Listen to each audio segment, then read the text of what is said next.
welcome to the Street Drugs discussions. It's been a fairly long time.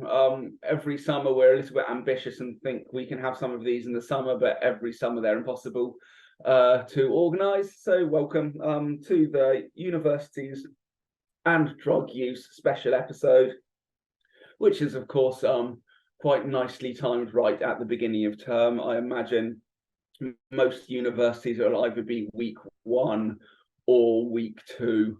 So for those freshers, they will have kind of been new in their halls of residence for about 2.5 or maybe 3 weeks max at the moment. I'll give a little bit of, in case some of you are new, a very little bit of Street Drugs backstory. So initially, Joe Neal, who is sitting there in the background, Joe Neal started this at Manchester University, and I attended because the lineup of speakers was absolutely incredible. So I got the train up from London Metropolitan. I think Joe then spotted my academic email address and asked me to write a little review of the event that I did. And then Joe said, why don't we do an event together in London, which we did. Then we did one in Wales, which Katy, who will be speaking with us, was very, very much involved with. And then we had another one planned for London, which of course got COVIDed. And we were very happy with the lineup of speakers we had for that proposed event. We really didn't want to let go of it despite the pandemic. So we thought, why don't we do it online as the first idea? And then while discussing the idea, we thought, actually, we're not sure we really want a 6.5-hour webinar, because not many people can take an entire day off work for that, or even necessarily stay awake for that. So we broke the idea up into having it a kind of 1 or 2 hour webinars, which started in the first one at some point summer 2020. When I was actually in a different time zone. That all began while I was living in Singapore. And since then, we've aimed to do them more or less monthly, and we probably end up doing them, I don't know, averaging probably 6 or 7 per year, I think. So welcome everyone to this episode. We'll be talking all about universities and drug use. We have 3 expert guests in our midst. So we have Katy, Hanna, and Adam. But I will introduce the speakers one by one. So I think we've just agreed to begin with Hanna. So Hanna has, through various roles, had a lot to do with university drug policies, university drug research related societies. So Hanna, can you please introduce yourself and tell us what you have been doing in the field of drugs and universities? Oh, sorry, one more thing before I do start. I'm sorry, an extra bit of housekeeping I forgot to do after spending so long introducing what the Street Drug Discussions webinars are. So the way it will work today, I will get Hanna, then Katy, then Adam to introduce themselves, their recent research, or any other recent things they are doing related to universities and drug use. Then after that, the aim is that it gets very discussion-y. I will introduce discussion points where I might say, what do you think about this, Katy? And then Adam will chime in, and then Hanna will chime in, and it will hopefully be a discussion where you hear a lot less of me and a lot more of the 3 expert guests. But when it works best of all, it's when the questions and discussion points come from the crowd. So we have a Q&A and we have a chat. Please do put in your questions or your things which are more of a comment than a question. Please do put them into the chat and the Q&A. I might even say this is so related to what a speaker has said, I'll chuck it in now, or maybe most questions might be saved until the end of the webinar. But anyway, so with all of that preamble, I will now allow us to begin. So Hanna, please introduce yourself and what you have been doing recently. Thanks, James. So yeah, as James said, I've been kind of in and out of this space for what feels like a lifetime, but it's probably only actually a couple of years. I'm a current PhD student at the University of Birmingham looking at drugs policing and harm reduction policing. But in my kind of free time around that, I guess I've fallen into a lot of roles that talk about student drug use and specifically about university responses to that. So I spend a lot of my time thinking about university policy responses and how students who are, caught in possession or suspected of being in possession of drugs are, kind of penalised by the university and the response the university has there. And I guess this kind of started when I was doing my master's at Middlesex. I was a research assistant on an NUS and release piece of work called Taking the Hit, Student Drug Use Survey. And that was a massive student survey ran by the NUS that looked at kind of why students are using drugs, what drugs are being used, and kind of the impact that's had on their academic experience and also kind of wider life experiences.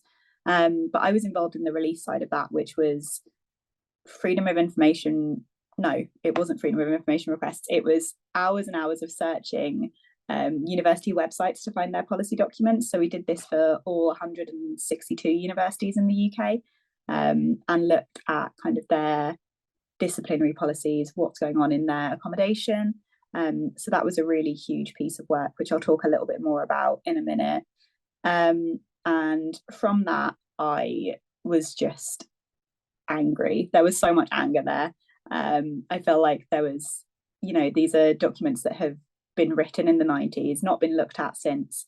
And we know that, students use drugs and that's going to happen regardless of what the policy says. So I decided to focus my master's thesis looking at this, and I focused on Sheffield University, specifically looking at some of the kind of tragedies that had happened there, where students had sadly lost their lives as a result of their drug use. And I looked at the policy shifts that happened after that, which were, really quite positive in terms of moving towards harm reduction.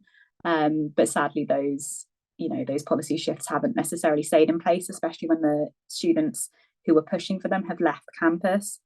So kind of following on from doing that, I ended up working with SSDP when it reformed. So SSDP UK has existed for quite a while in the UK, but it kind of vanished a little bit, as student societies tend to do when students move on. And Dasha, who's a current PhD student, I think now, decided to kind of reinvigorate it just before the pandemic. So I got really involved with that then. And we started doing a lot of work on campuses where we had chapters, but also on campuses where we didn't have chapters, and just kind of having conversations. We had a lot of conversations with students' unions and like sabbatical officers who could see that this was a problem for them, but they didn't have a clue what to do about it.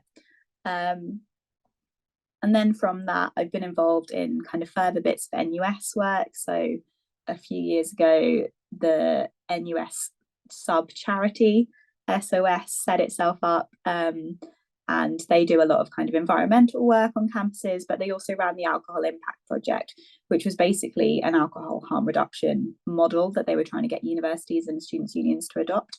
And they decided to expand that out to include drugs as well. So I sit on the advisory board for that, and it's a really great project, and I'll probably bring it up a few times because I really like it. But that kind of has criteria that universities and students' unions have to meet, but it allows you to kind of put your own context on it, which I think is so important with all of these issues. And then there was a couple of years where there was a bit of a lull. There was, I've just seen a question asking if it's being recorded. Yes, it is.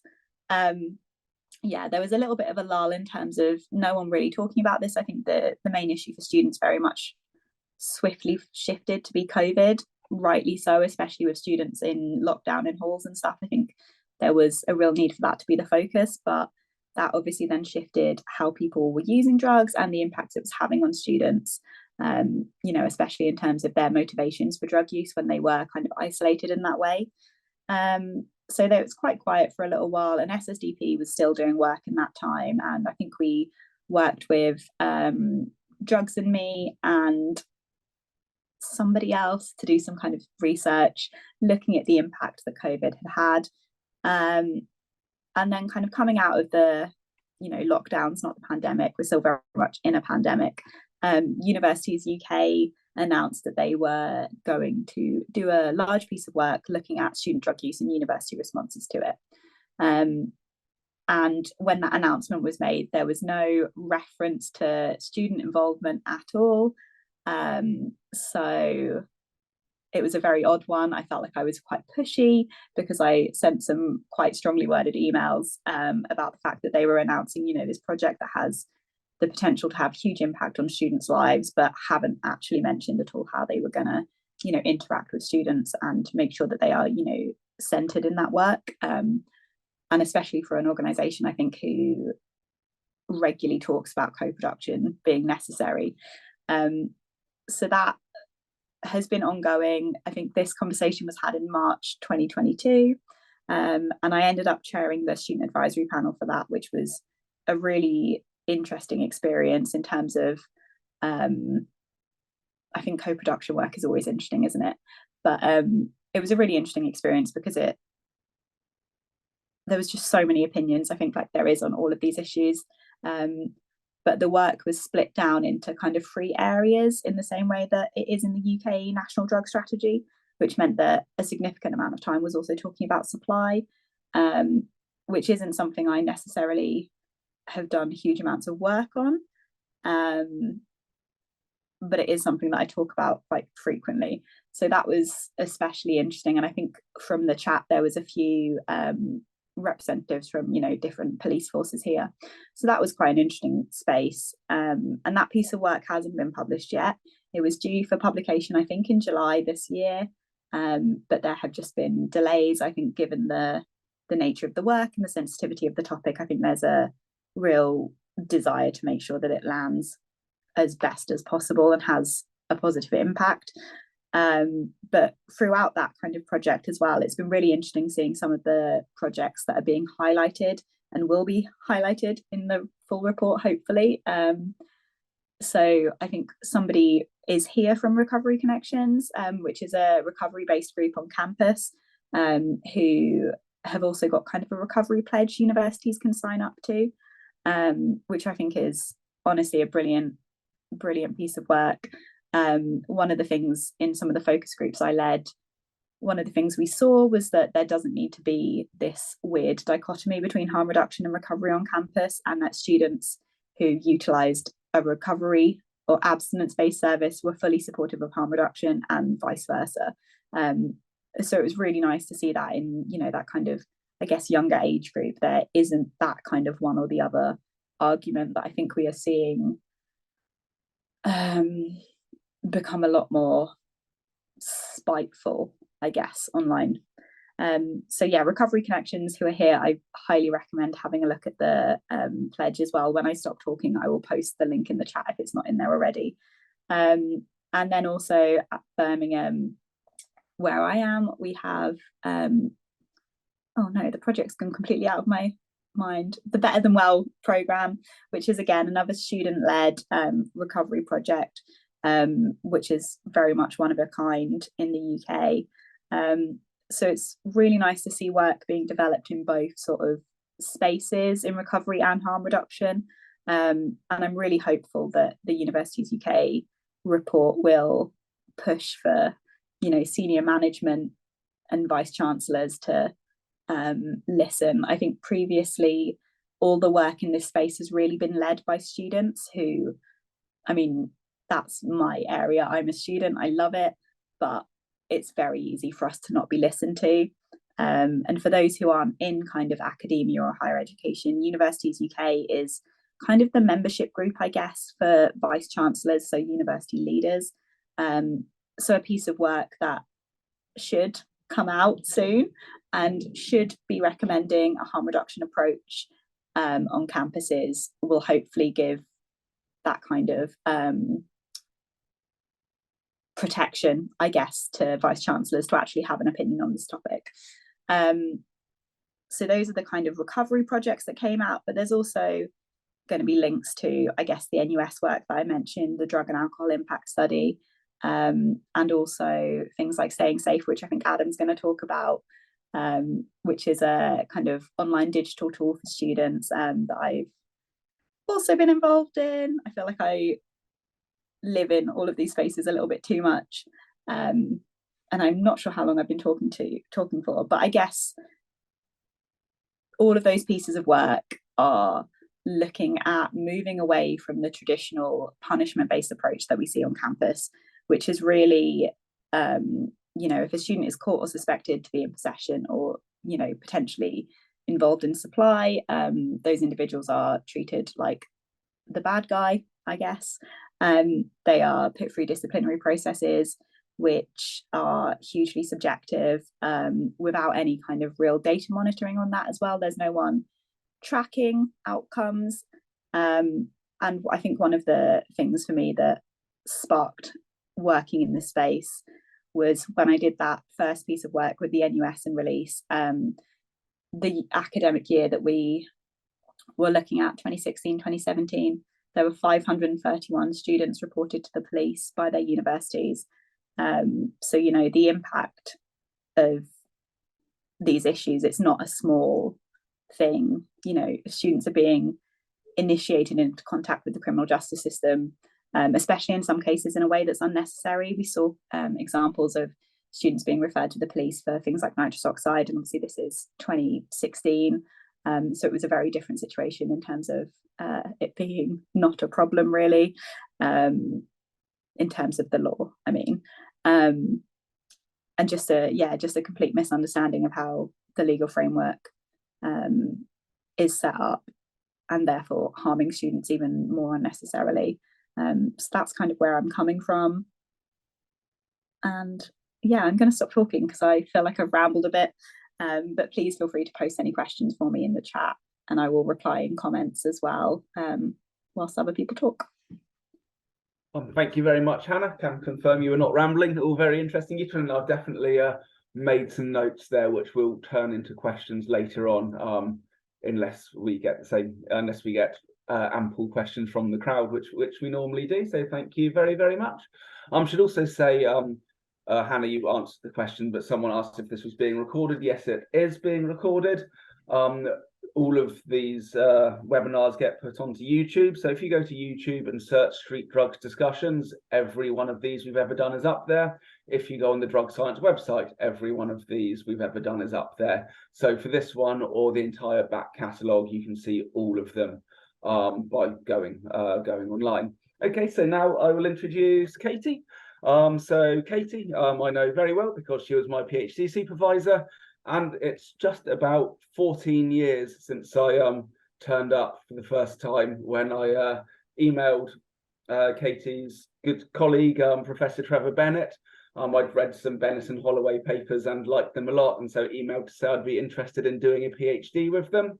I got a really, really quick reply saying, let's talk about it. I believe I emailed on a Thursday, and the next Tuesday I got the train up to Pontypridd, and I think we sat in you and Trevor's kind of study room talking for about 2 hours, I think, and then I emerged with a PhD question, and then spent a very, very long time turning that into an actual PhD.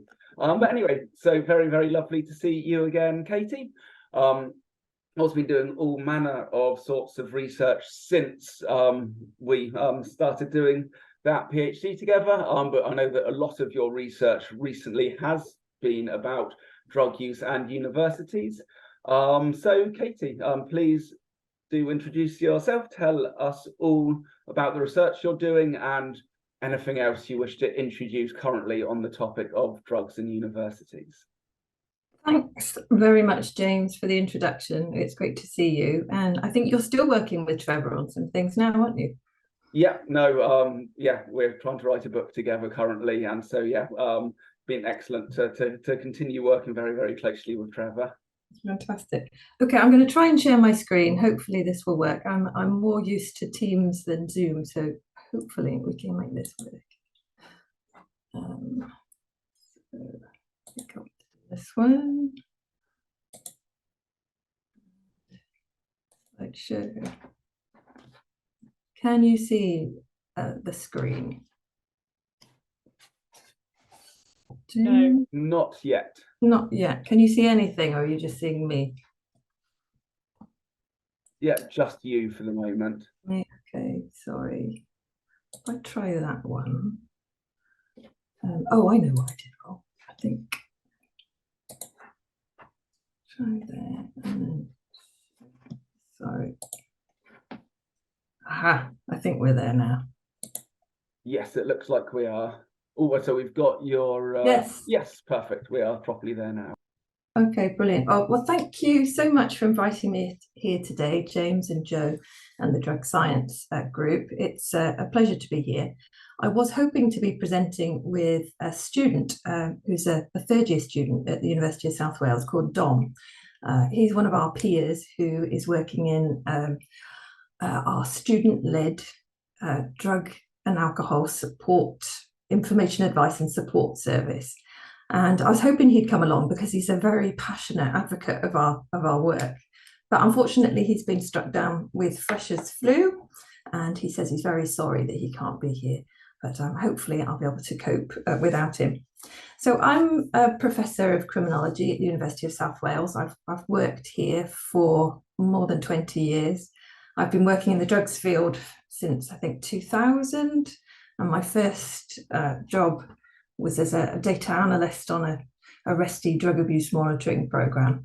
And over the years since then, I've been a bit like Hannah, in and out of this space in relation to students and student drug use.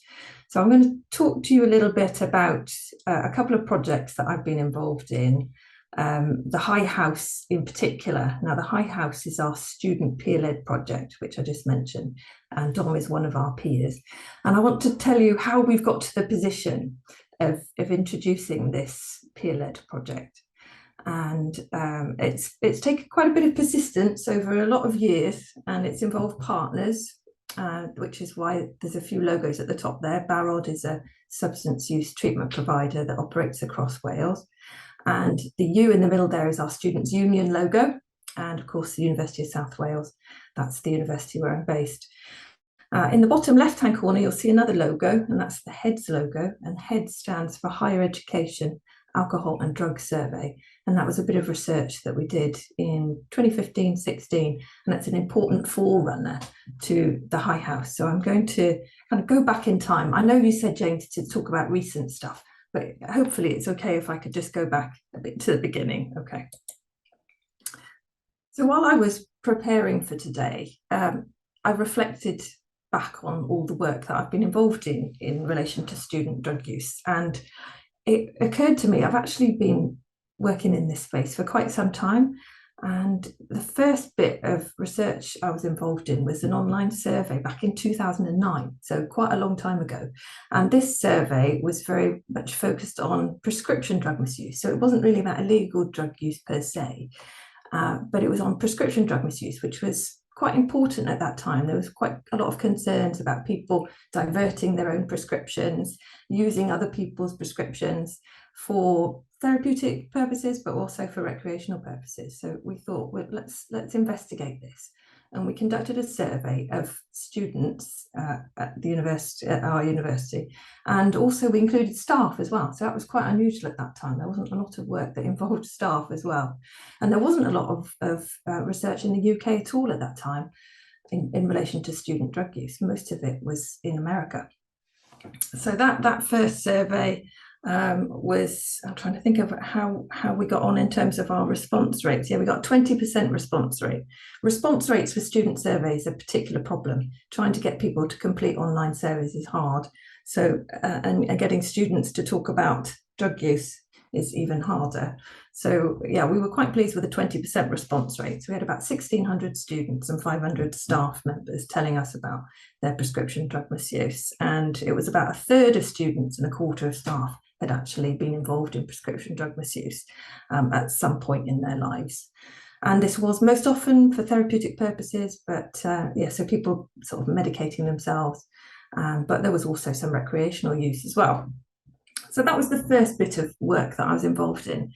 And we kind of got really interested in students and drug use, and our attention shifted towards the use of illegal drugs and or drugs controlled under the Misuse of Drugs Act 1971. And we were really interested by what was coming out of America, which was showing or suggesting that college students or university students were at an increased risk of drug use and, of course, drug-related harm. So the first thing we did in this area was to look at data from the Crime Survey for England and Wales, and we compared students with non-students in terms of reported drug use. And we found that, yes, indeed, what was going on in America was also apparently going on in the UK. Students were at an increased risk of using drugs. But there were some methodological problems with that. Some of most of the findings were not significant. The only significant difference was with ketamine. So students were significantly more likely to use ketamine than non-students. But yes, methodological problems in the crime survey for England and Wales is a household survey, didn't include students on university campuses, unless of course they were at home when they were completing the survey. So that was kind of our first bit of work looking at illegal drug use, and we thought, right, well, let's try and actually fill this gap in knowledge, because there wasn't really much going on in the UK at this time, only small pockets of research. So we thought, right, well, we'll do our own survey. So in October 2012, we conducted a survey of first and second year students. We weren't allowed to use third year students because they're busy with the National Student Survey, the NSS. So we were allowed to focus on first and second years. And we did quite well, actually. We got a good or a better response rate because we spoke to students and said, if we want to run a survey, how are we going to get people to fill it in? And they said, we'll give them an incentive, offer them pizza, free pizza. So we hooked up with our local Domino's and got some vouchers, and so we ended up with a 33% response rate. And we found that among the people who completed the survey then, that drug use was actually really widespread. And it was linked with quite a wide range of harms. Let's think about what, and in terms of drug use, 40%, I think, and 22% were 40% lifetime use and 22% use in the last 12 months. So buoyed by our success with that survey and the good response rate, we thought, right, well, let's do an even bigger study. Let's get some Research Council funding and see if we can do something even bigger, try and add in some longitudinal research to this as well. So we submitted an application to the ESRC, but unfortunately we were not successful. But we got some really good feedback, and we took that on board and decided, well, we're just going to go on and do this anyway. Online surveys are not necessarily terribly expensive. It's more about our time that costs money. But we thought we were really interested in this now. We wanted to fill this gap in knowledge, and we wanted to find out what was going on. So we approached all the universities in Wales and invited them to take part. And this really involved an email to the vice chancellors. And all but one of the universities actually agreed to take part. And we were really surprised and really pleased. So 8 of the 9 agreed, and then 7 actually took part in the way that we'd hoped, and that involved sending an individual email out to each student with a link to our survey. And we ended up with a really big sample of nearly 8,000 students. But given that there were about 100,000 students who received the email, our response rate was only about 8%. But nevertheless, we had a really big sample, and we had some really interesting data. Most students said they hadn't used drugs, but we did find that drug use was more prevalent among students than their non-university counterparts. So I'll just put a few figures in there. The most commonly used substance was cannabis, followed by ecstasy, nitrous oxide, and cocaine. So alongside that cross-sectional survey, we also ran a longitudinal interview study. So we recruited through one of the universities a sample of students who would be willing to be followed up during their time at university, so we could do repeat interviews with them to find out about their drug use during their time at university.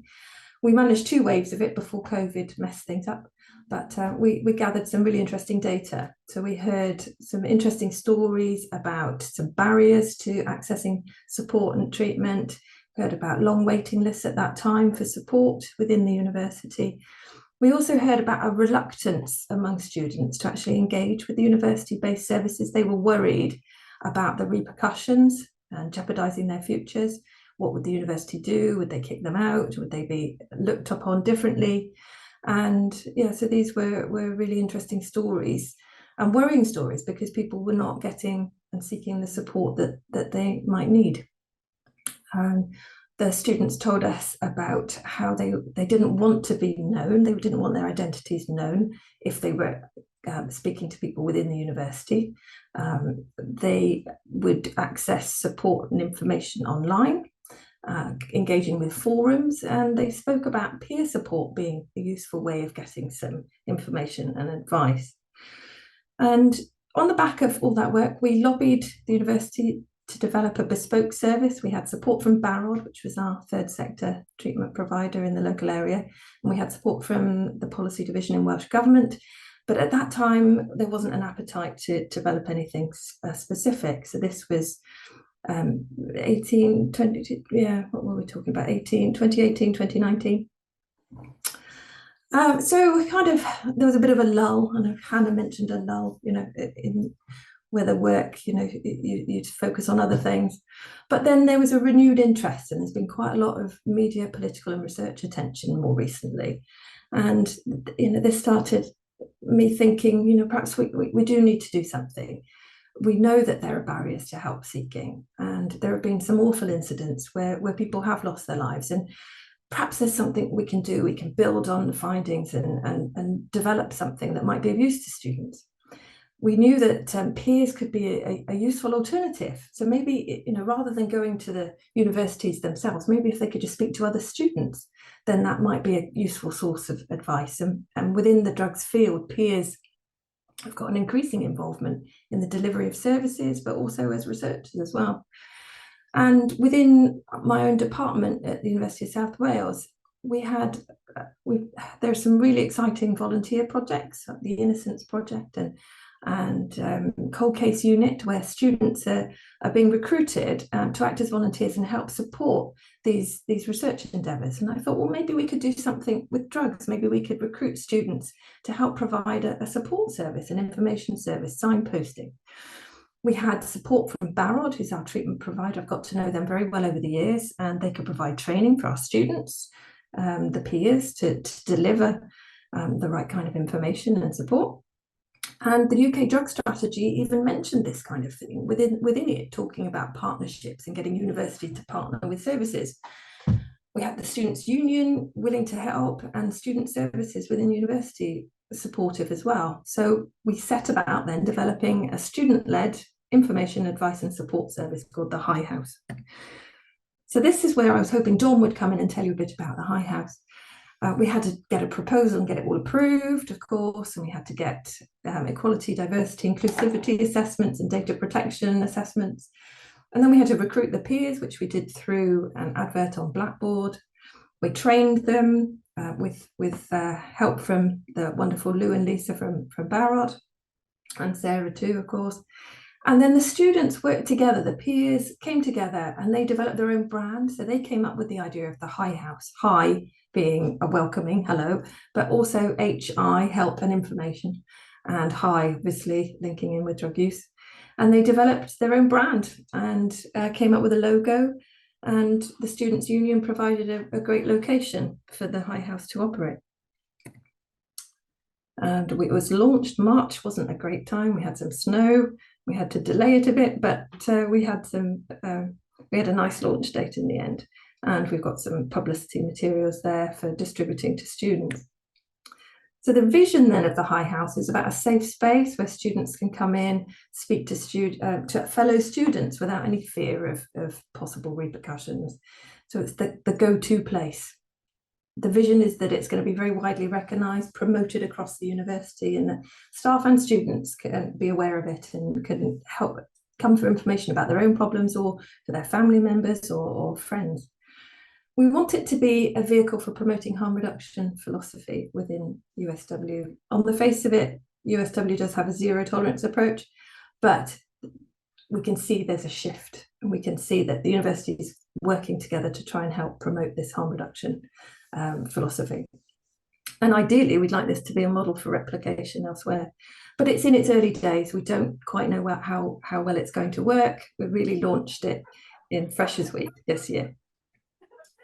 So what's our future efforts then? What we're going to do? We'll keep promoting and monitoring the High House to maximise its efficiency and effectiveness, make sure it's working in the right way.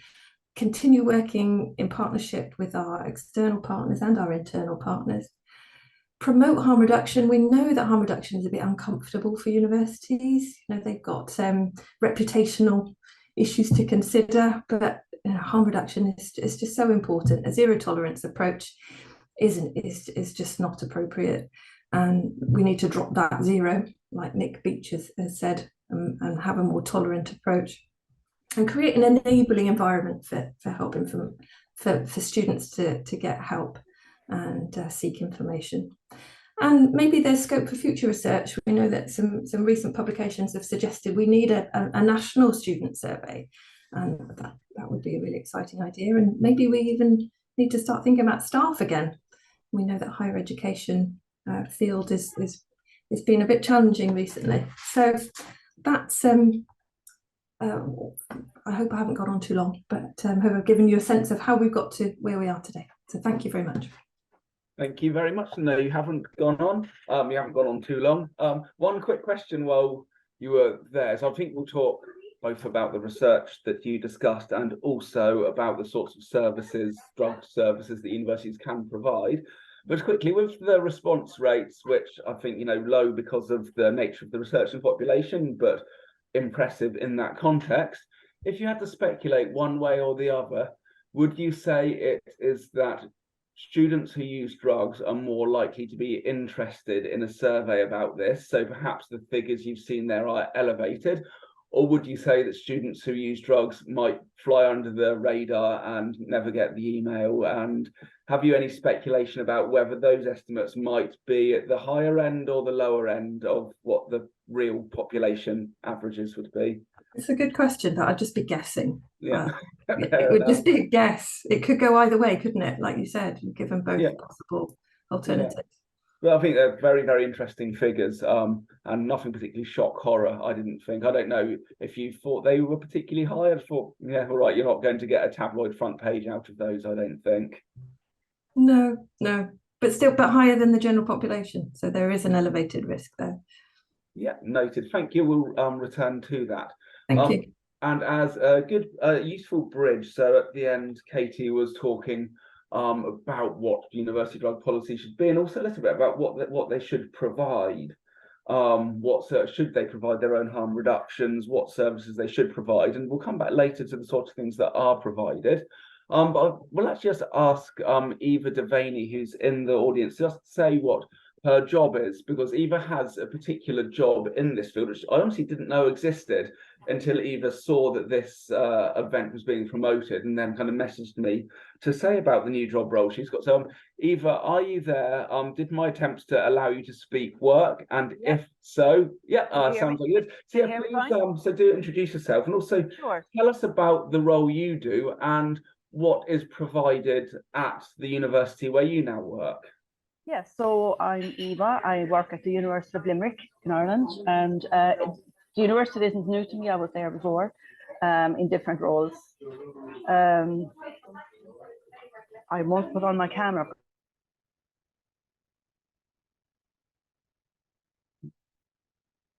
About 5-6 weeks ago,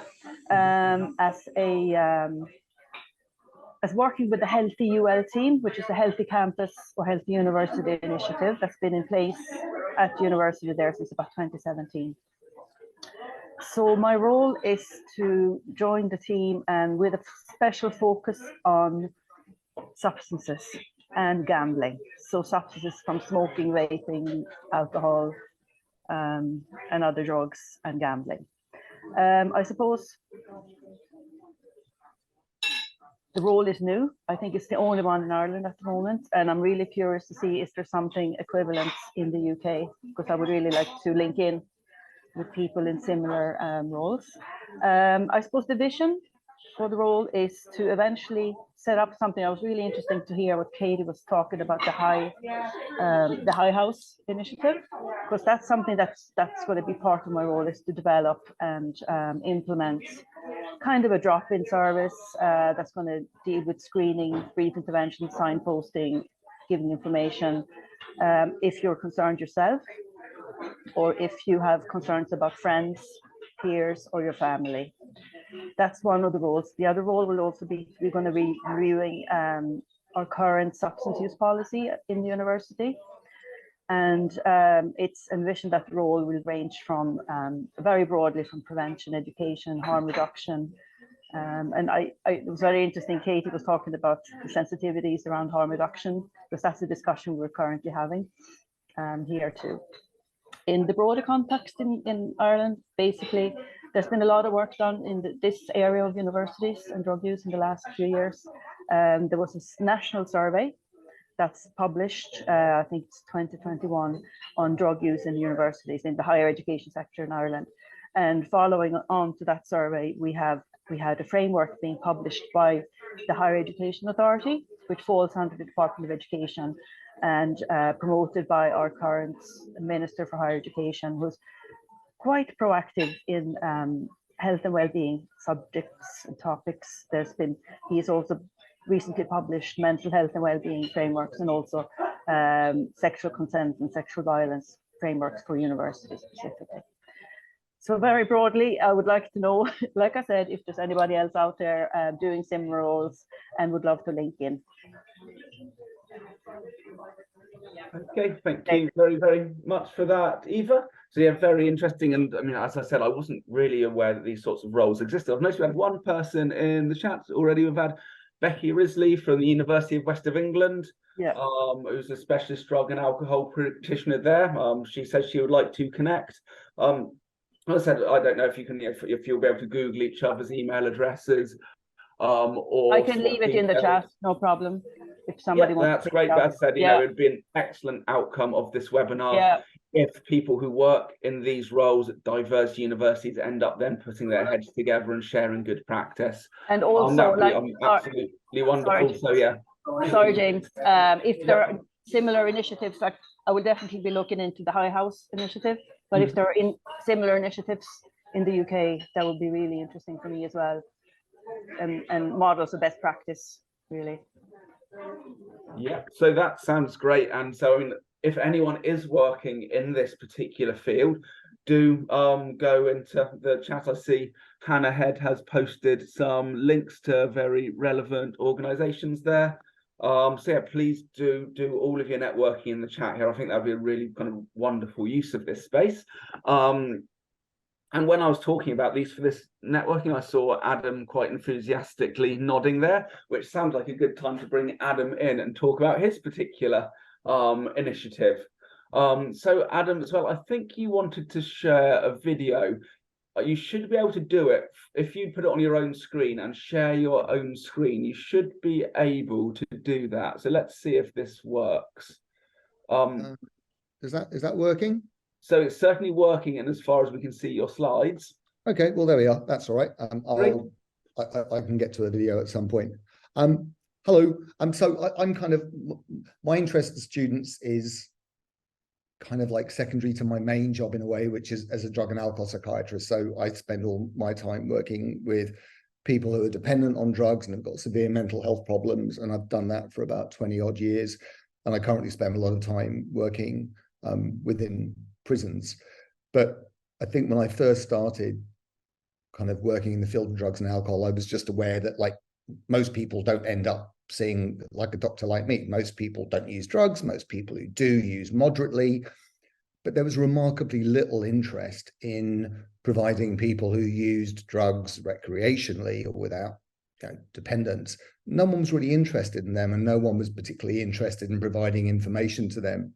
So I went to med school at kind of the beginning of, like the mid kind of late 1980s, where people were doing lots of pills and things. And I had lots of friends who were DJs. And so I kind of was exposed to this kind of new way of like using lots of drugs. So I first started kind of really researching it towards the end of me being a medical student. And then I started doing something called the Mixed Mag Drug Survey in 1999 that went on for about 5 years and was looking particularly at kind of clubbing patterns of drug use and trying to give harm reduction information out.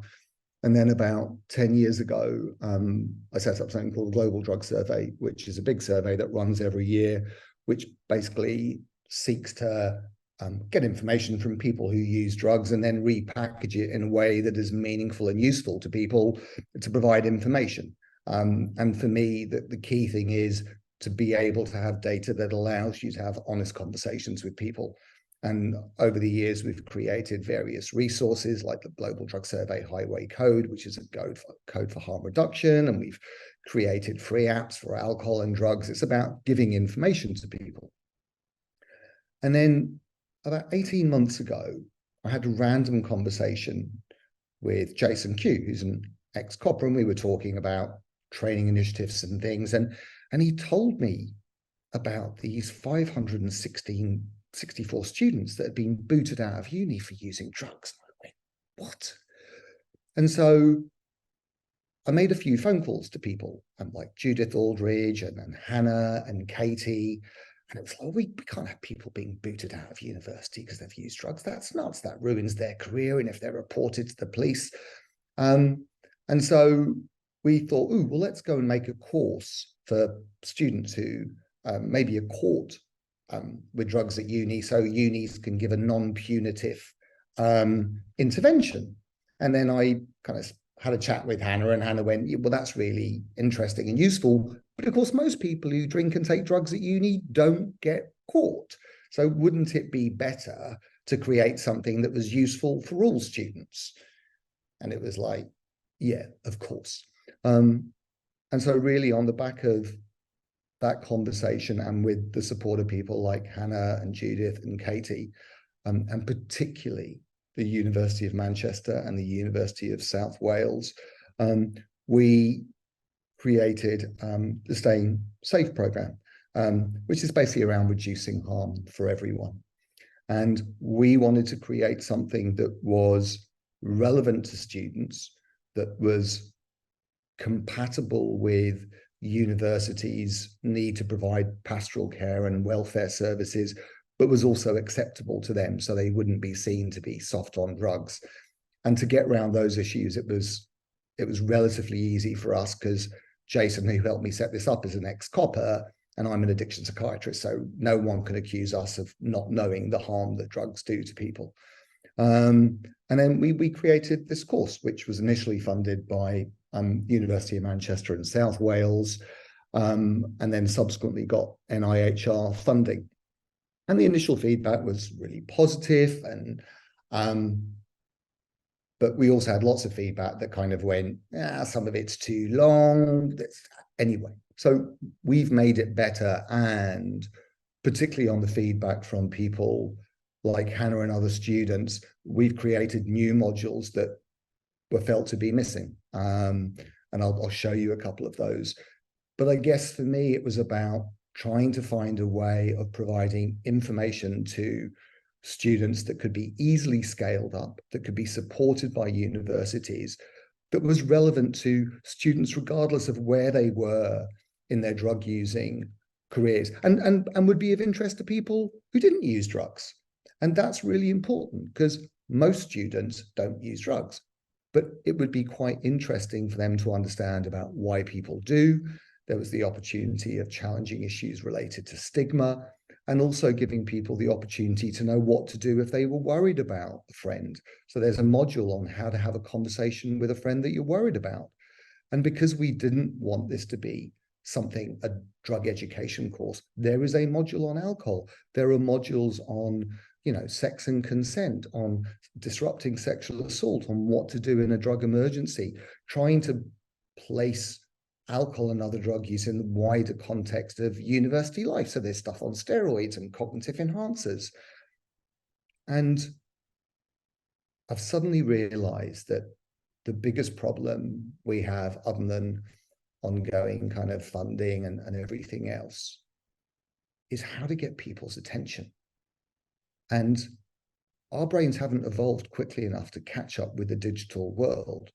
And I'm having to look in the mirror, which is hard, guys. Like, I'm a middle-aged, middle-class white psychiatrist, which has huge advantages. Like, I acknowledge that. But if you want to understand how to get the attention of young people so they will access information that I think is evidenced and worthwhile, that's really hard. And one of the reasons I really wanted to come on here today is to kind of say, I need help from people in this space, particularly young people, to understand, how do you capture people's attention? How do you get them engaged in something that I genuinely believe will help them and their communities reduce harm? And I feel remarkably comfortable with going, I'm way out of my depth, and I am overwhelmingly blessed to work with lots of amazing people, but there is a long way to go to get this to be something that is widely adopted. I think this can help universities that have already changed their policy but have not yet implemented it. And I think this is also a way for universities to provide a resource that can be accessed anonymously and confidentially by students who may not want to go to welfare services. And a lot of the kind of running themes through each of the modules is looking at individual vulnerability and making people think about the function of their drug use, how they might recognize risks in themselves and other people, and how they might go about ameliorating that risk.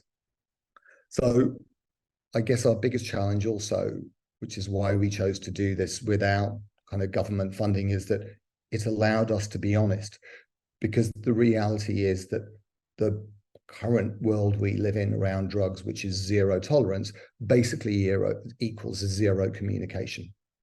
And our challenge was, how do you get a bunch of young people to believe that this isn't a government-funded education course that's going to tell us that drugs are really bad?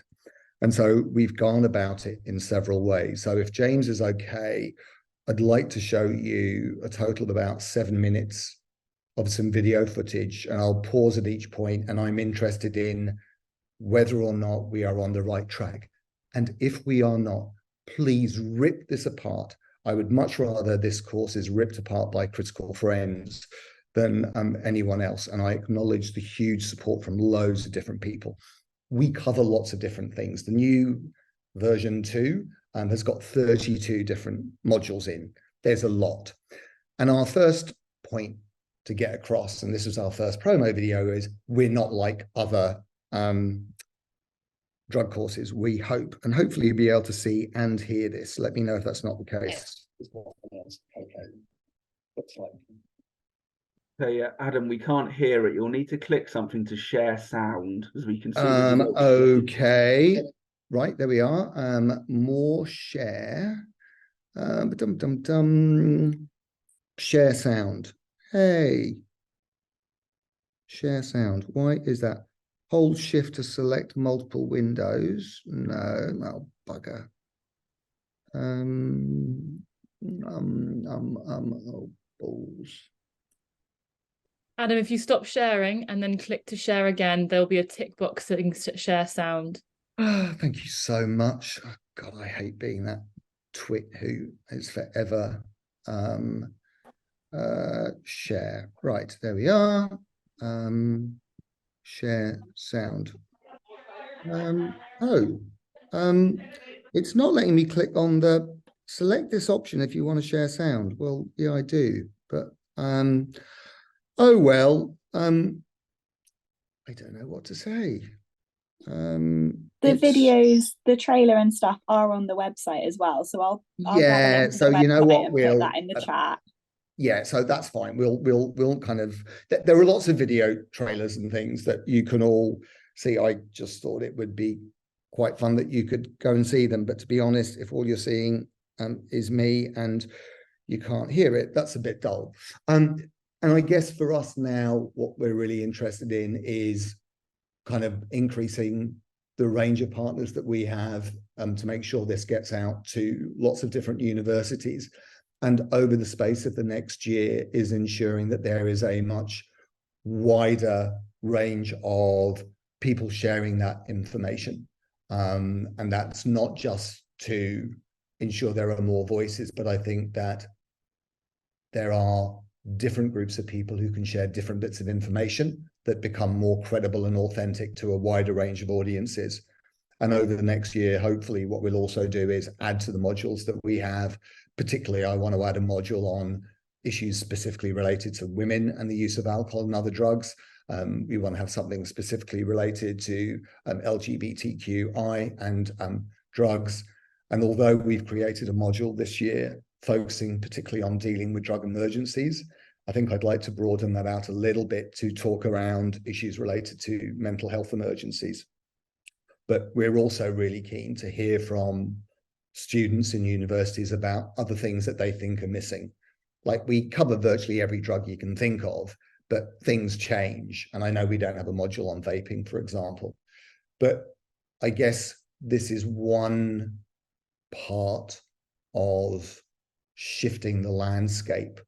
You know, policy needs to change, the conversation needs to change, but we also need to find acceptable ways of giving education to people that is meaningful and useful. Ultimately, we want to support people to make informed behavioral choices. And by that, I mean, we want people to know what the risks are, what their vulnerabilities are, and if they are happy with the use of alcohol or other drugs and the way it's impacting on their life, if they know the risks and everything else, then that's fine.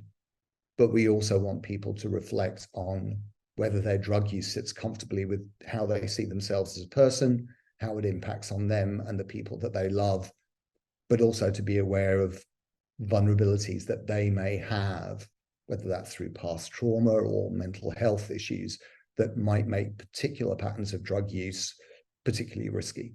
And that's kind of what our hope is. And my guess is every year we will change the modules and update them to make sure they are always relevant. And there's all the trailers and everything else is available at stayingsafe.university. And the final bit of advice I was given the other day, which I'm going to action because it was really sensible, is a friend of mine said, this is good, and it's good you're getting more unis on board. But he turned around, he said, if you really want to make this good, you need to make sure there is an opportunity for a wider group of people to give you negative feedback and tell you what's wrong about the course. And so his suggestion to me is to create a version of the course where we can provide, and I think we'll do this, probably 500 or 1,000 free licenses to people to do the course who aren't in unis, who have partnered it. And for those people to have free access to the course. And what we would want in exchange is for them to give us feedback about what was good and what wasn't good. And for me, that also ticks the box that this was self-funded and it needs to be sustainable. So there needs to be a commercial basis for sustainability. But everything I created through Global Drug Survey was always free. The idea of there being a financial barrier to people accessing information sits really uncomfortably with me. And so the idea that we'll be able to have a platform where we'll be able to give free licenses to people actually sat really well with me. So if you're interested in being able to access those, then if you email me, then when we have that kind of provision up, which I hopefully think will be in the next week or two, email me and I'm really happy to send those free licenses out to individuals because we want feedback. I've got no idea how long I spoke for either, James, but I'm going to stop talking now as well. Thank you, Adam. I also have no idea how long you were speaking for, which obviously meant it was very entertaining. Before we move on to the more, I guess, discussion points, there's one kind of quick hit question for you from Royshin Reynolds. Do you include any information of the risk of alcohol use in pregnancy on the Staying Safe programme? Yes, we do. So there are two very quick points, which is, there are clearly times you do not want to drink, which is when you are thinking about getting pregnant or when you are pregnant because of fetal alcohol syndrome. But really importantly, we also say, and this is not just about women, this is about men, because when you are drinking lots, your sperm gets drunk and they get lazy. And Mark Bellis, who has kind of been doing stuff in drugs and alcohol for years and was up at John Moores University, I'm sure he won't mind me sharing this random fact. Mark Bellis's PhD was the impact of alcohol and drugs on sperm motility. So he had to go around with a special machine, getting people who are off their face on alcohol and drugs to apparently masturbate and go and get sperm samples so he could track the impact of alcohol and drugs on sperm motility. So yes, we do mention that. Noted, thank you. And yeah, it does remind me, a very good friend said him and his partner had been trying for a baby for a very long time and finally succeeded in dry January. And he just admitted, yeah, probably all of this difficulty before was my drinking, wasn't it? Anyway, and we have another quick hit question for you from Zoe Shuttleworth. Is it 18 plus only, or is it appropriate for sixth formers? It is a really good question. We have been approached by several schools, and I've got a meeting at 4:30 this afternoon with the head of PHSE at a grammar school, and they are interested in us curating a version that would be suitable for 16 to 18-year-olds. So I think a lot of it is relevant. We would probably show a smaller scope of substances, a smaller range of drugs, but a lot of those things, particularly around sexual assault, consent, and we have little modules done by a colleague of mine called Will Lawn on the impact of cannabis on the adolescent brain, the impact of cannabis in studying.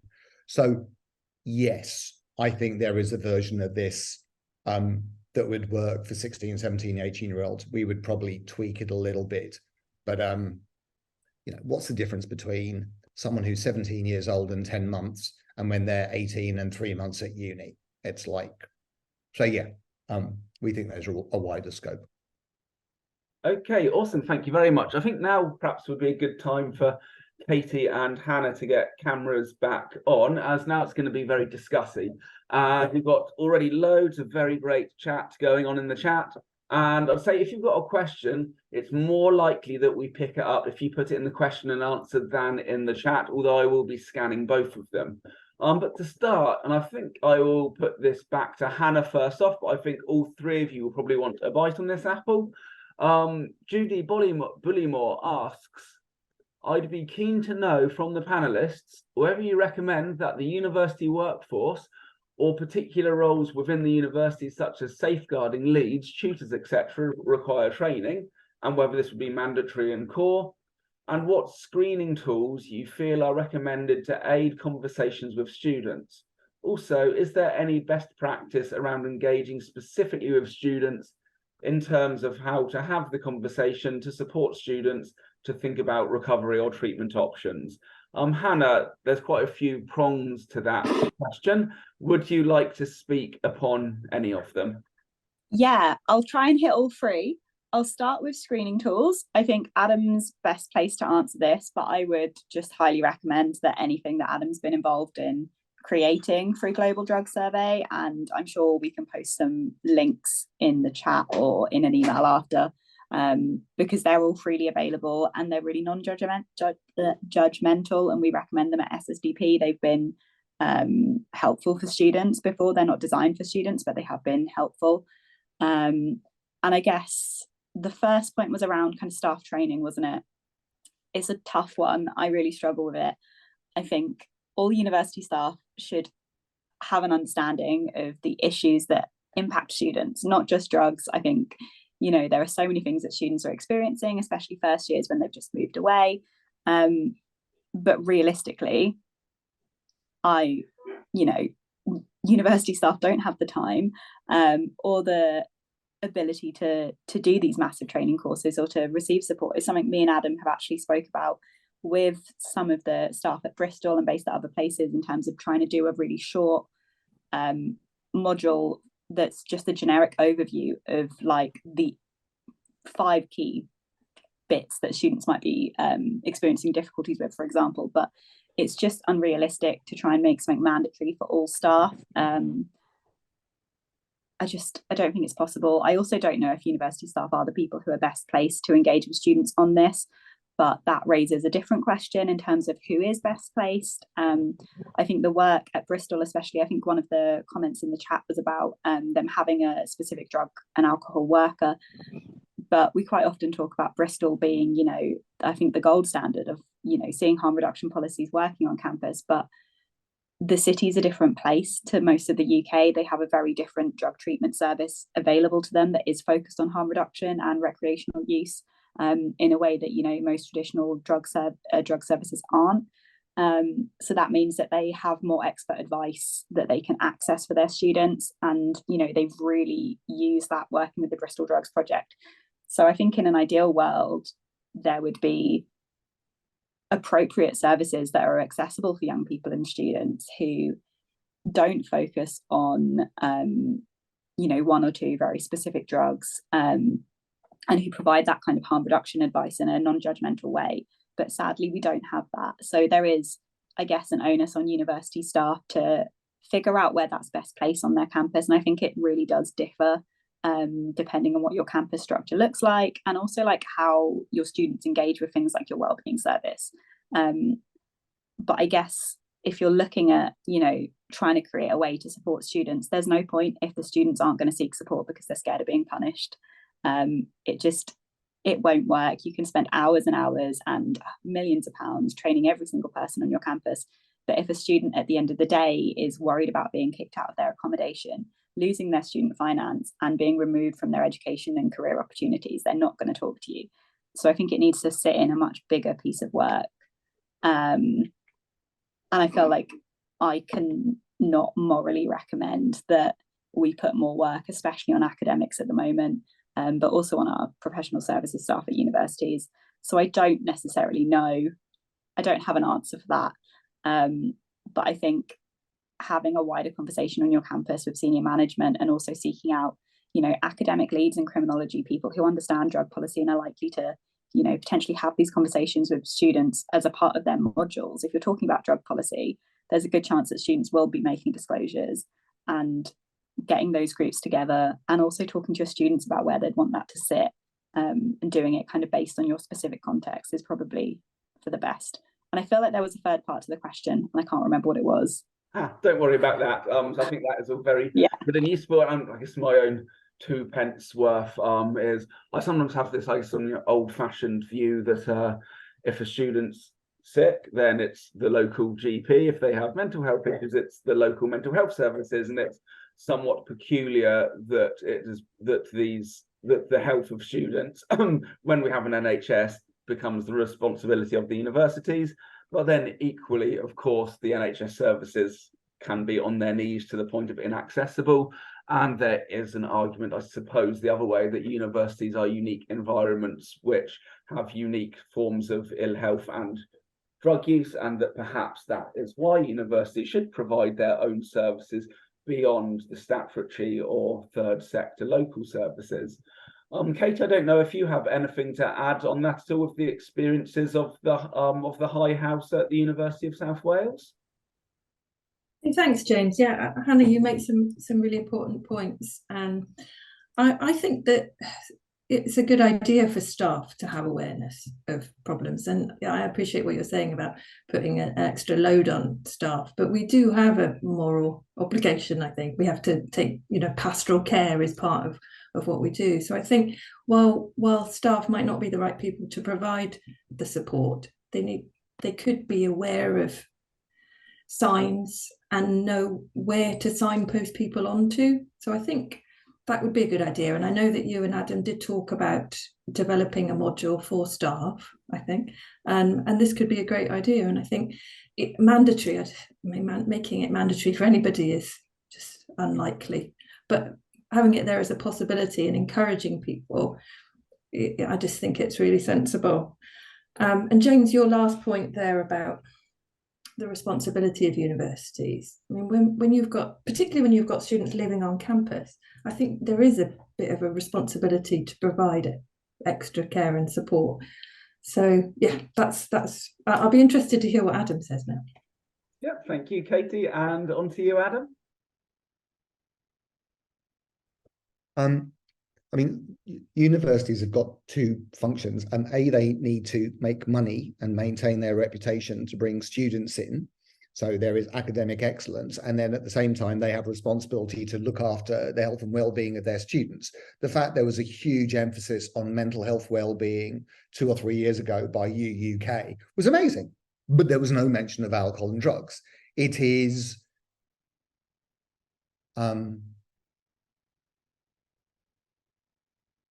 not acceptable for universities to selectively attend to those things that enhance their reputation but disadvantage their students, while actually just not being respectful of the fact they've got a bunch of adults at a transition time.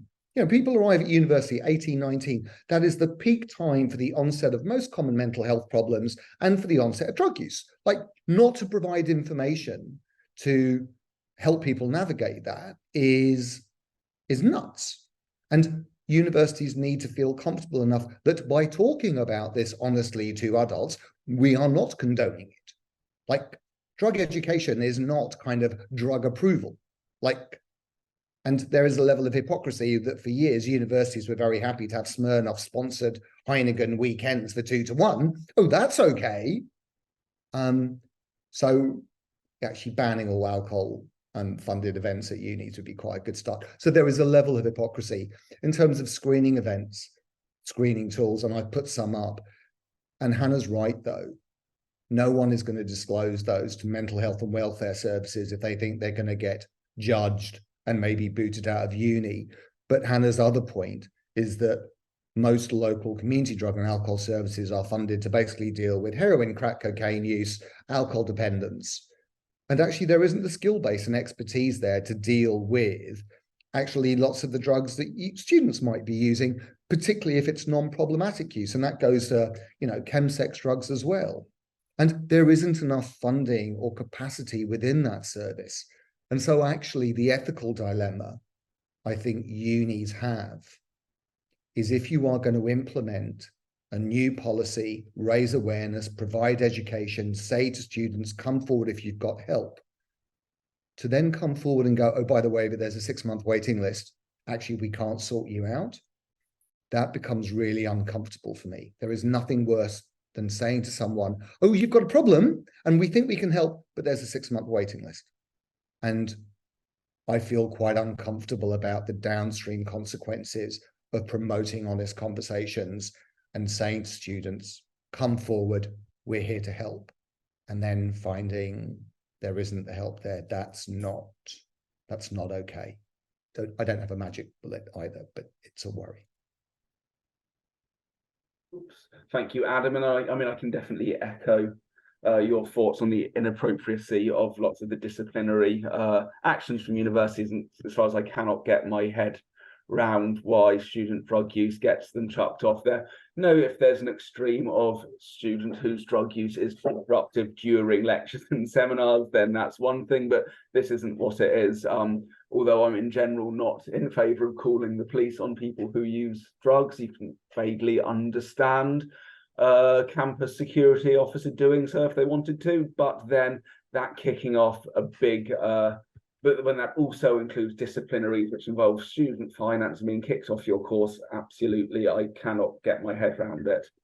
But to Hannah's point about education for the broader groups, the groups who do need to be educated are those people who look after residential settings. And we try to accommodate that with the dealing with drug emergencies so they can identify people at risk and intervene. But actually, I think all university staff should be aware of things that might suggest declining academic performance, and just giving them an outline of how might they approach the conversation to a student they were worried about that makes them feel comfortable saying, yeah, you know, I've started doing it, life's really crap, and someone going, that's okay, well, let's think about how we can help you. And so it's my favorite, if any of you have watched Ted Lasso, my favorite phrase of the year, it's about teaching universities and staff to be curious, not judgmental. That's what allows people to have a conversation and seek help. Cool, thank you.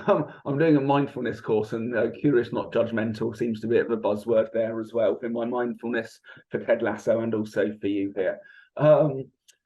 Next, actually, while we're with you, Anne, we've got a couple of quick hit questions directed straight at you from Steve Clare, who says, what criteria are you looking for regarding non-uni people taking your course to provide feedback? Steve is a freelance PSHE teacher. I think you email me and go, hello, Adam, I hear you're giving out free licenses to people to get some honest feedback. That's it. It's like, you know, we want unis to sign up to a license so they could give free access to everyone. That's how the sustainable model will be, and we'll get more evaluation. But as part of that, I also want there to be a broader range of people who can go through, well, that was great, but that was a bit crap. So email me, and then once we've set up being able to give free licenses, I'll let them out. There is no, that you are interested, that's it, that's all. Great. And so while we were saying that as well, there is some really great chat going on in the chat. It's where Adam has shared his email address and the websites, where Hannah and Adam have been sharing their websites. So great chat going on in the chat there, and it's ended up as a great networking site of email address sharing. So if you haven't been following that, do so. So while you're here, I've got another couple of quick hits for you. One from Tracy Bradshaw. Do you do training on FASD? And I must admit, top of my head, I don't know what that acronym stands for. It's so independently of this, that's fecal alcohol spectrum disorder. If any of you guys are health workers, so the other thing I created last year was a video course for hospital-based clinicians to train them how to assess and manage alcohol dependence and withdrawal. That's like a 4-hour clinical vignette driven thing. And within that, there is stuff around fetal alcohol syndrome and everything. That will be launched, I believe, at the beginning of November, and it's called the ALN Academy. And so that provides free access to this course if you're a healthcare professional. But yeah, there's stuff on everything from, all of that stuff is covered, but that's kind of like for doctors and nurses and wherever. But if you email me when that's launched, I can make sure I send you a link, and that covers FASD and lots of other things like Wernicke's and other bad things. Alcohol is by far and away the worst drug. I mean, it's quite nice, but I mean, if you ask people in my business, what's the one drug you'd never want to be dependent to? We'll all go alcohol, because there's nothing else that will destroy you from head to toe. Noted, and thank you, Anna, for that. I think we'll actually go to Katy now. And Katy, I've got a quick question for you before I then have I'll give you the opening to another discussion one. So this one is from Natsia Latif. And I think that your research onto this topic and on related topics will give you an answer. Natsia has asked, do you include information on students from different ethnic backgrounds who tend to be harder to reach? Yes, thanks for that question. That's a really interesting one. We have looked at demographic characteristics and variations among different ethnic groups. And there have been some slight differences depending on drug types. And yeah, from what I can remember, I think it was students from mixed race origins were at a greater risk of drug use than others, but it's been a little while since I've looked at the intricacies of the data. But it's a really important question, actually, to make sure that any of the services that we develop are equal and respective of everybody's backgrounds. So thank you. Sorry, I can't give you any more details. I can refer you to various papers where we've reflected on those issues, if that would help. Thank you, Katy. And actually, I'm going to ask you another very related question. You also might not have the detailed answer to at hand. Can you remember the same except gender rather than ethnic backgrounds? Yes, males were significantly more likely to be reporting drug use than females. Noted. So that's reporting drug use, but is anything about more likely to access services? Remember, generally for drug services, men seemingly are more likely to feel comfortable accessing them, often related to judgment over parenting, social services, but you don't have the data to hand specifically for students. No, I don't have the data full stop on that. But yeah, we do know that women are underrepresented in treatment services, don't we, for a wide variety of reasons. Yep, certainly. I would say at my time working in harm reduction, in your local area, certainly it was noted that people from local ethnic minority communities were more reluctant to join, and in fact more likely to use kind of the secret entrances so they wouldn't be seen entering drug services. So really, really, really relevant question by Natsia. I will actually know that. Oh, go. James, can I jump in on that? I think Please the NUS and release report did break down some of the data into gender and ethnicity, etc., specifically around accessing services and the barriers there as well. So I'll post the link to that in the chat, but I'm sure there was something in there. I don't know what exactly it was, but it might be helpful. Awesome, thank you very much. Actually, while you're here, Hannah, I'm Dave Key, who I believe is our correspondent from New Orleans, where I really want to visit again. So Dave says, any recommended training programs for peer supports? And of course, after Hannah has answered this, if Katy and Adam have answers as well, please jump in too. So yeah, do you have recommended training programs for peer supports? The issue I have had historically was the high turnover of peers and the ability to sustain a healthy peer support model on campus. Yeah, no, I don't have recommended specific training to suggest for that. I think we all talk about peer support being really important, and student-led projects are very much my favourite thing in the entire world. But you're right, the turnover will always be high, and it's not just students leaving university, it's the huge amount of burnout that comes from doing this sort of work and trying to help people that, you know, are your peers, they are potentially your friends, your course mates. And we see it at SSDP constantly. And it's really hard to build that sort of peer support network if you don't have funding. If you have funding, I think directing some of that towards, you know, proper not counselling, but like supervision for your people who are doing that support work is kind of crucial if you want to keep people involved. But the reality of, I guess, working with students is they're only a student for a couple of years, they will leave, and I guess maybe getting them more involved and having conversations about how to make that sustainable. Maybe it's the time that, you know, what time of year are you looking at doing your recruitment? Could you be doing that earlier so there's more overlap and more ability for, you know, people to share their experiences between more experienced supporters and people who are new to the programs. But it's something that, yeah, I don't have a solution for at all. At SSDP, I'm currently the only person doing SSDP UK because of that turnover thing. And I'm hoping to step away from that soon, but I just don't have anyone to pass it to. So it is a kind of consistent issue. And that's not just in student stuff, that's across all of kind of young people's advocacy inside and outside of drugs. It's been a constant struggle. So I don't have an answer, but I think best starting point in terms of looking at retention and keeping things consistent is just talk to the students and see what they think could be changed, and start from there. And then I wish you the best of luck because it's really hard. Noted, and thank you. Before we get to Adam, who has his hand up, I wonder if Katy also might do. So this is where it's a big shame that Dom has the freshers flu, because he is indeed a student peer. But working closely with student peers, Katy, do you have anything to say on this training the trainers or training the peers issue? Yeah. Yes, thanks. Yeah, Hannah made some really important points, and they're very useful. So I think for us with the High House, we've had a bespoke training program that Barrod, our service providers in the area, we worked with them, and they developed a training package for the students, and it was really trained with the students in their input into what they wanted to know about and their understanding of the issues in the area. What are the substances that they know that students are using? And the training was really built around that kind of local knowledge and the need of the students.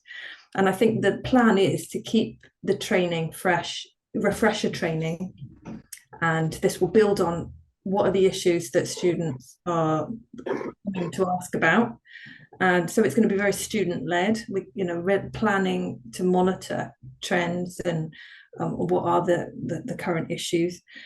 We have recruited second-year students in the knowledge that first years are still, you know, not really understanding what's going on just yet. Second years are kind of in that good position where they know how everything works at university, and they've got another year left after. So we've got 2 years with them, and we're starting to recruit again now to keep that, you know, sustainability, isn't it? About making sure that you have a continuous flow of students going through it.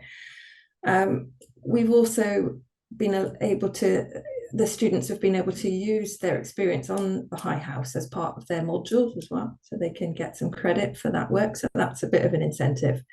And we've got, it's a small group, so they've created a kind of strong relationship between them, WhatsApp groups, so they keep that communication going. So they're in it together and they work in pairs. And I think that's really helping. So that might be something, if other people are planning something similar, those are some pointers that might be useful. Thank you, Katie. And over to Adam, who I believe has some inputs on this too.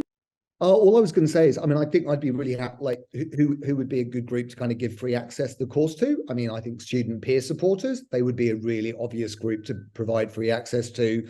And I'd be really happy to kind of work with Hanna and Katie and maybe later on in the year, once there's a cohort of peer student supporters, to kind of run a 2-hour webinar on, you know, stuff that the basics of what you need to know and how to deliver MI. And I'd be really happy to do that. We can offer that just as a free kind of training support for peers across the student university network.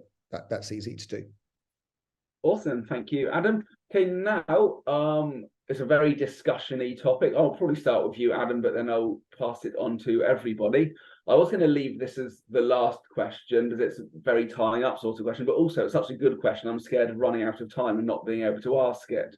So this is from Becky Ridesley at UWE. Becky says, here at UWE, we have a harm reduction policy, a D&A practitioner for students, and are working on maintaining our NUS SOS D&A impact accreditation. And this is great. Where do the panelists think we should be going next? I think a peer-to-peer model would work really well, but I've struggled to get consistent student involvement. Do you have any suggestions about gaining student interest and or confidence on this topic? I guess, you know, the very open-ended way is, you know, do you think peer-to-peer is the way forward? If so, how to do it? If not, what should the direction of travel be?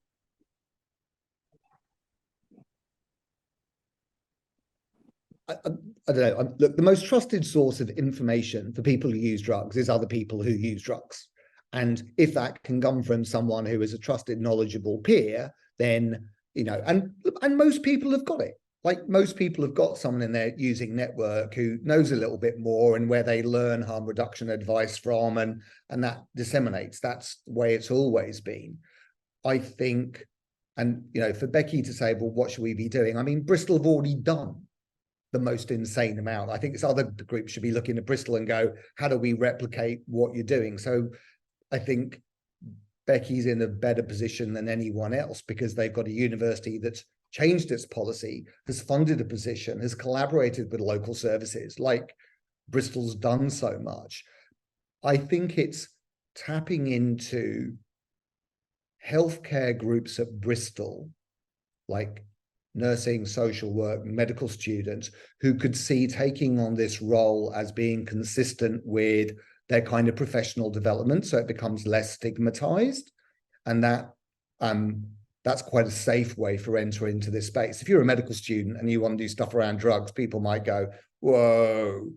But if you can approach those people in health and social care and offer this as an early introduction to assessing, helping and supporting, and particularly if you could get it ticked off as one of like an accredited module, then I think you give people a way of stepping into that space in a way that is legitimized.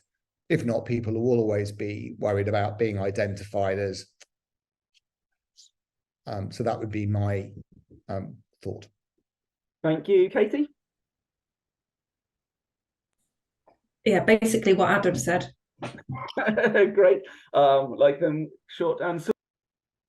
Hanna? Yeah, I think Adam's points are great. I think definitely engaging with students who might come across these issues in their professional career is a huge, smart suggestion. I think, you know, there's been a lot of conversations that I've had with different treatment providers, national treatment providers and more local ones, in terms of, you know, the kind of recovery worker shortage and how to try and start addressing that and teaming up with universities. So I think, you know, having peer support programs on campus not only benefits the students who access them, but it will kind of hopefully have a bigger impact potentially. And I know that Cranston are really keen to do some work in terms of like training for students, mostly around kind of things like their buddy up scheme, but they're not opposed to having conversations about how they can do that on your campuses specifically as well. But I guess, yeah, like Adam said, Bristol's really ahead of the curve, but I think I really like the question because it's that commitment to keep shifting and changing and growing that we need to see in this space that we don't see currently. You know, we see universities who maybe switch their policy, which is brilliant, but that's kind of the end point of that. There are some universities that, you know, they say they have a harm reduction policy now, and yet their disciplinary process still involves fining students hugely, which obviously impacts on specific groups of students a lot more, in terms of ability to continue accessing education. If you're, again, booted off your course, if you can't pay a fine, some students will struggle with that more than others.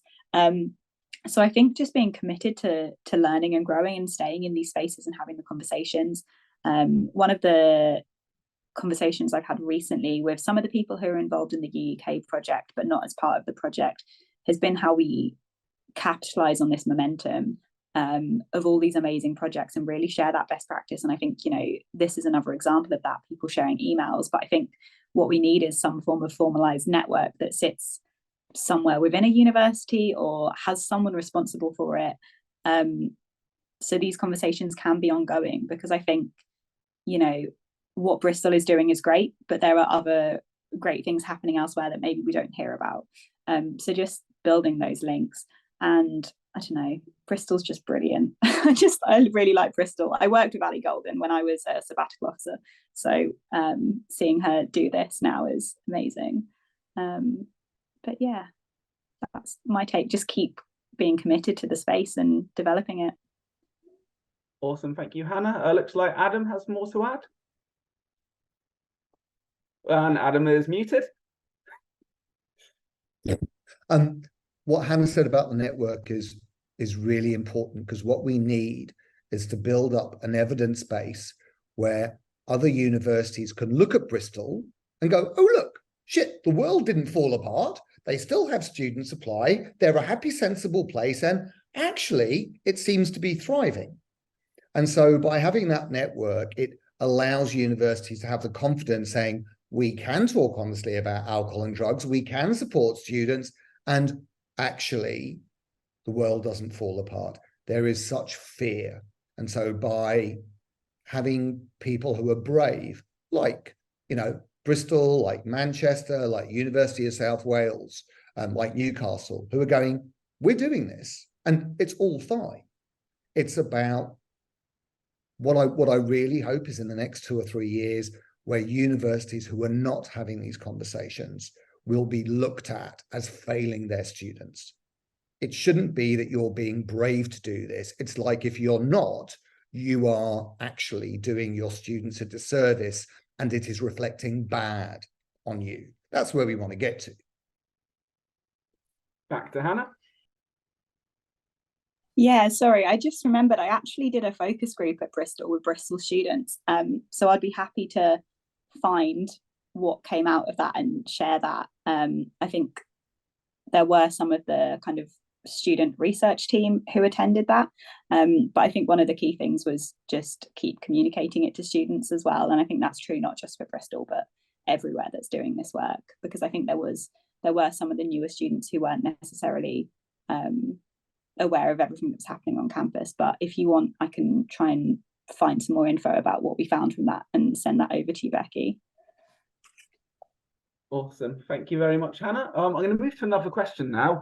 I'd say we've got an absolute maximum of 19 minutes left, so probably 10 or 12 minutes, get a couple more questions done before we all tie up. Now, there's a question from Byron Wicks, and I wonder if a few people in the audience are thinking the same things. I know from the who do you work for and where are you from, we've got lots of drugs workers here. So Byron says, in Kent, We Are With You is the commissioned service to support under 25s with all substances, including ketamine, ecstasy, cocaine, and benzodiazepines. We focus on harm reduction and see people in the community cut down or stop altogether. Despite this, we cannot get into the local universities. Any advice would be appreciated. Before I ask the three panelists, off the top of my head, I know the University of Kent has really good drug researchers called Caroline Chatwin and Alex Stevens. There's also a great PhD student called George Simpson. So it might be that the three panelists tell me I'm wrong, but my first thought is if the actual university admin and health sides of it are ignoring your emails or saying it's not possible, maybe go straight to the drug people, the drug researchers, who might say, well, we'll do it ourselves, or no, this is the sympathetic member of our backroom team. So anyway, Byron, Caroline Chatwin, Alex Stevens, Google them, get their university emails. I'd go to them, since they are two excellent people, excellent allies, excellent drug researchers who will be firmly of the belief that universities need to step up in this way. But of course, going beyond Kent and speaking to how do local drug services crack into universities, do any of our three panelists wish to say something? Katy first, then Hannah. Yeah, thanks, James. Yeah, I agree about finding a friendly academic who could provide a pathway through to the people who will make the decision. But you could also go to the student unions. I think that they're a really, Anna's agreeing, that they're a really useful ally, and the chief execs will put on the executive committee of the university as well. So then you've got a pathway there to the senior leadership team within the university. And you, of course, could just go right to the top and contact the executives, the vice chancellor even, or whoever in the senior team who has got responsibility for the student experience. So I think there's a few things that you could do, and you're very welcome to contact me afterwards. I can see if I can help as well. Thank you, Katy. And if you haven't done already, do put your email in the chat, Katy, in case if you are open to people contacting you about this sort of thing. Hannah, your hand was also up. Yeah, so I think this is a really interesting question, and I think it's mad that we don't see relationships between services in local areas and universities already. But I think going to the Students' Union is a great shout. I think chief execs are sometimes very busy and might miss emails. So also like figuring out who the welfare or wellbeing officer is.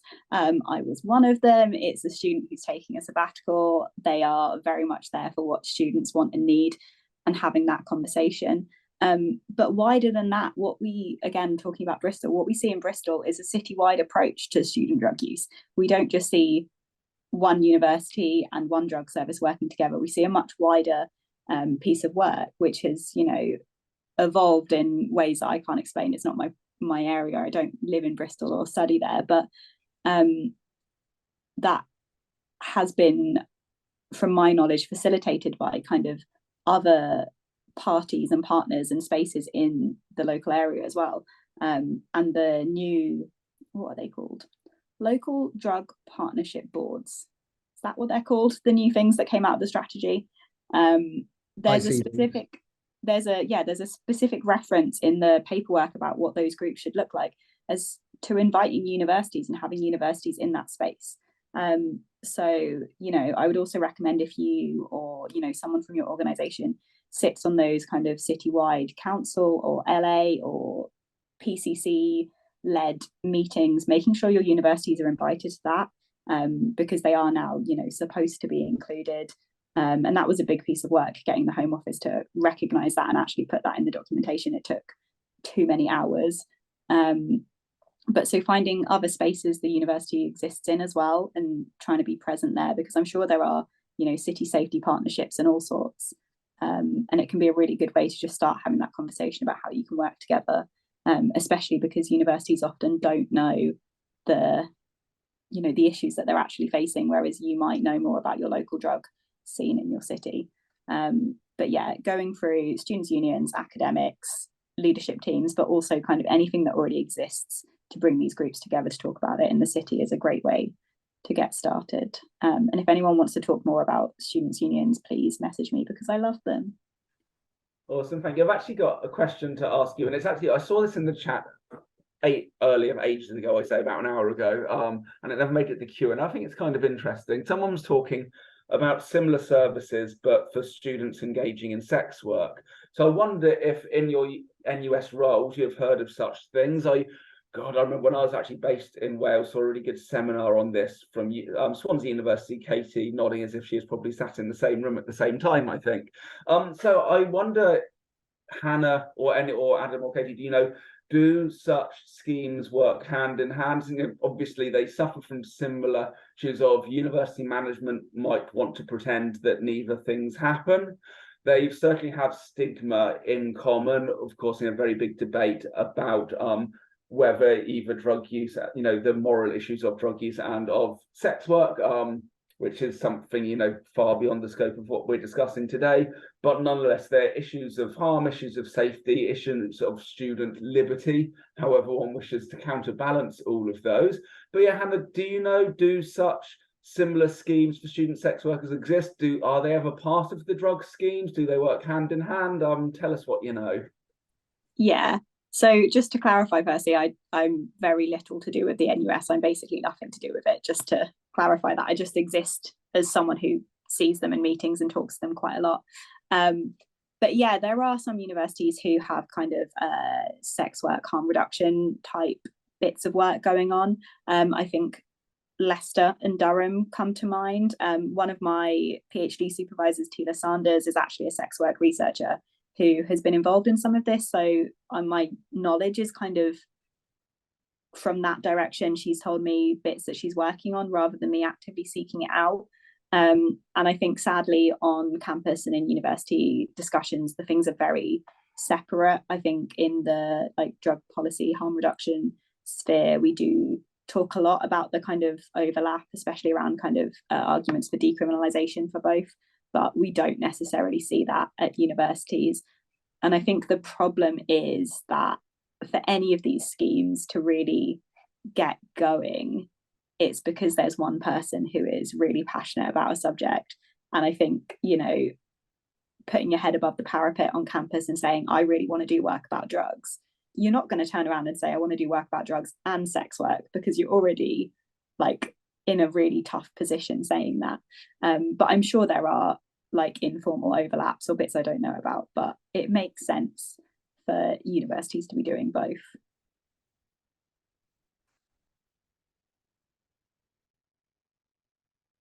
James, you're on mute. I've got through a whole webinar without talking on mute. Never. Someday. So I've got a question from Judith Yates, and this I'll put to everyone, and simply put your hand up, fingers on buzzers, who wants to have a first go at this.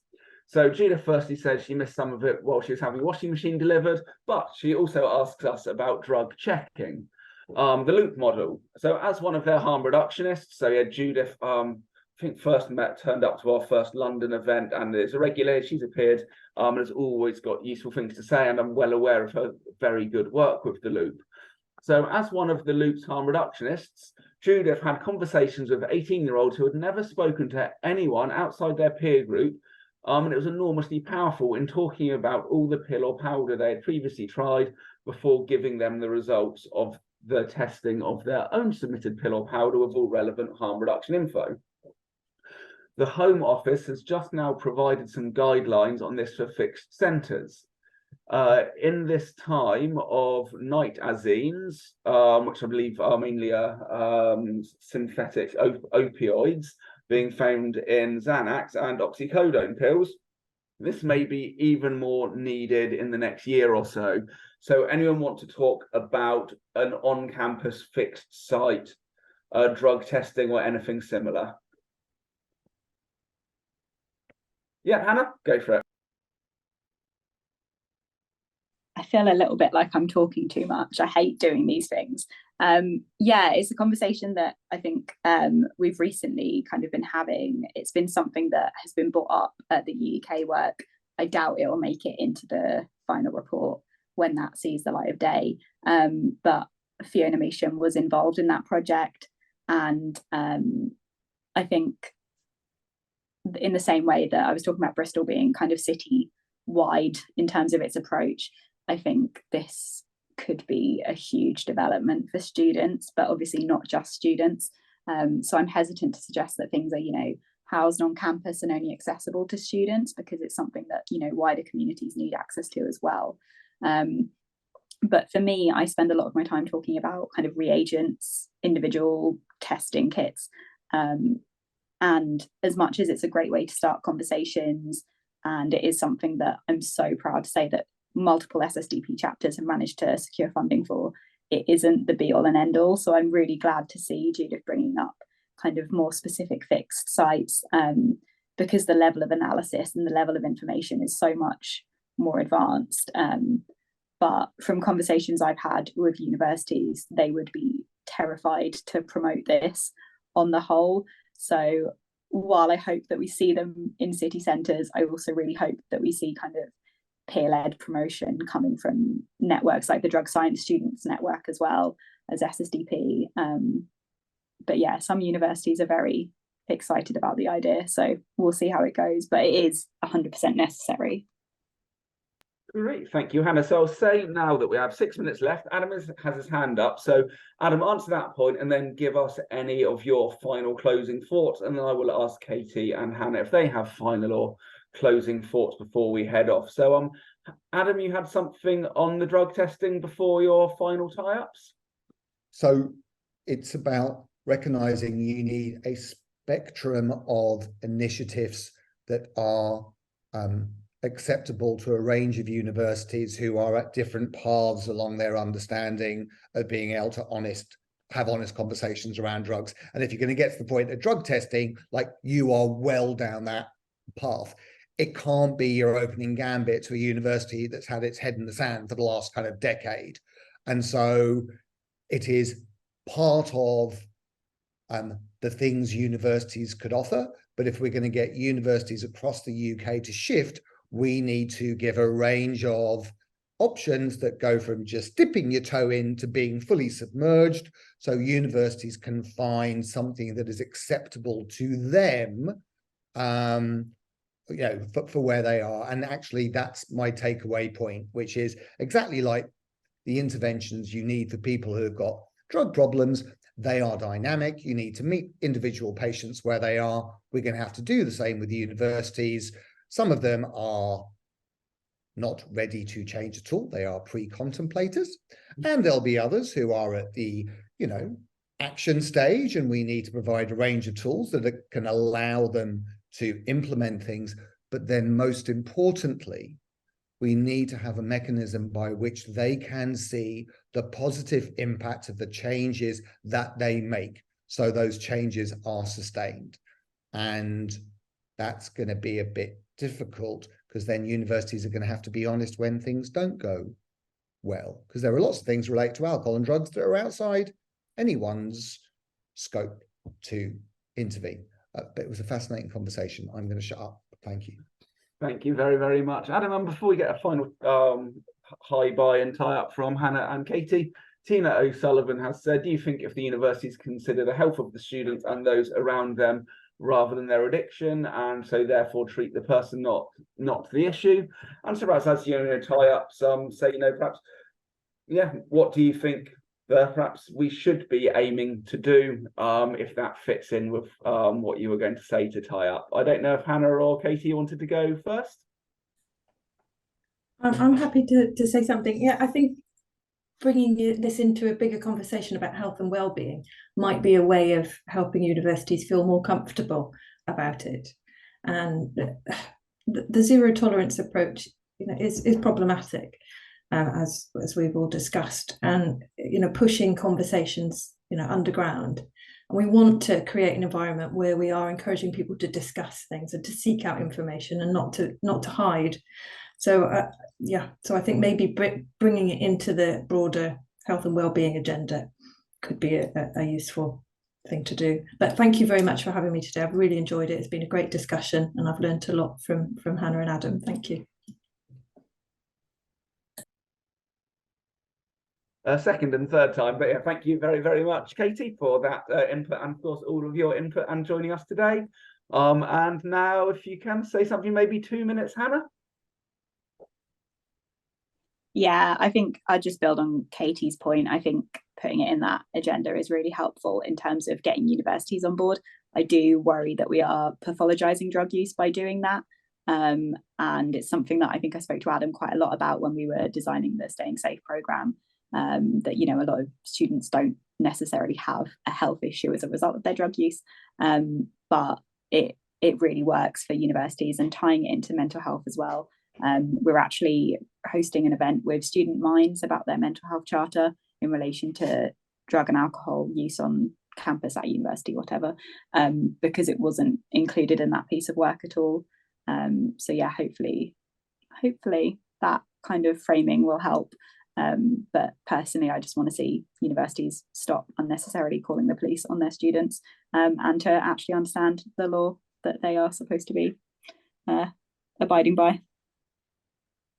Lovely. Thank you very, very much, Hannah. So yeah, I will now say a final thanks to Adam, Katy and Hannah. And also, of course, thanks to Mags and everyone else at Drug Science for helping to put this on, and to Joe and to Chris, of course. Oh, finally, before we go, we don't quite have the Eventbrite